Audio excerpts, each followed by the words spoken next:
विचार करा, मध्यरात्र, सगळं शांत, एकदम गाढ झोप लागलीये आणि अचानक पायात एक जबरदस्त कळ येते. इतकी तीव्र की अक्षरशः जीव जातो.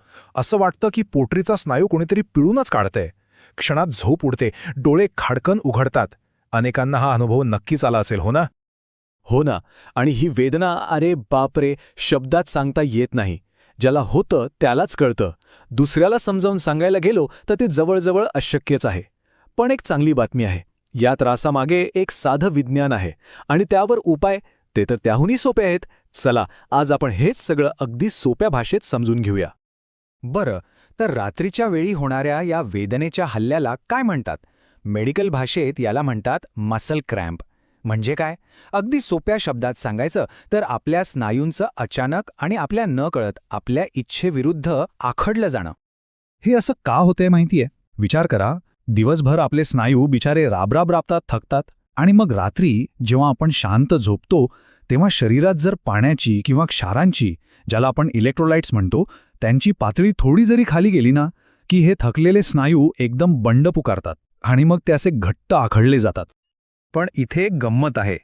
या पायात गोळा येण्याबद्दल ना आपल्या डोक्यात काही गैरसमज अगदी पक्के बसले आहेत.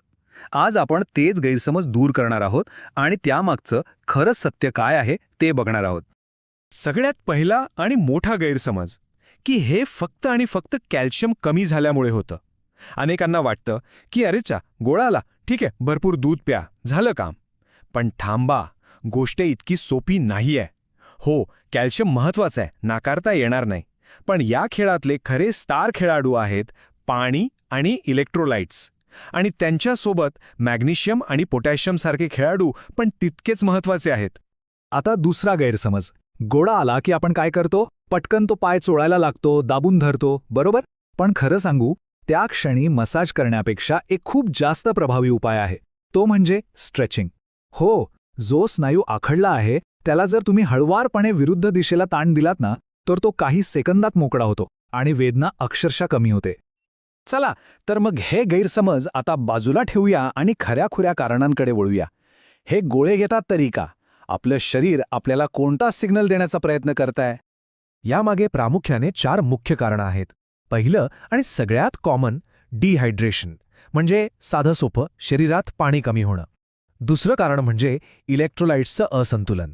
म्हणजे काय? तर आपल्या शरीरात मीठ आणि इतर क्षार यांचं प्रमाण बिघडणं. तिसरं, मॅग्नेशियम आणि पोटॅशियम सारख्या खनिजांची कमतरता. आणि हो, कधीकधी व्हिटॅमिन B12 आणि व्हिटॅमिन D कमी असणं हे सुद्धा एक कारण असू शकतं.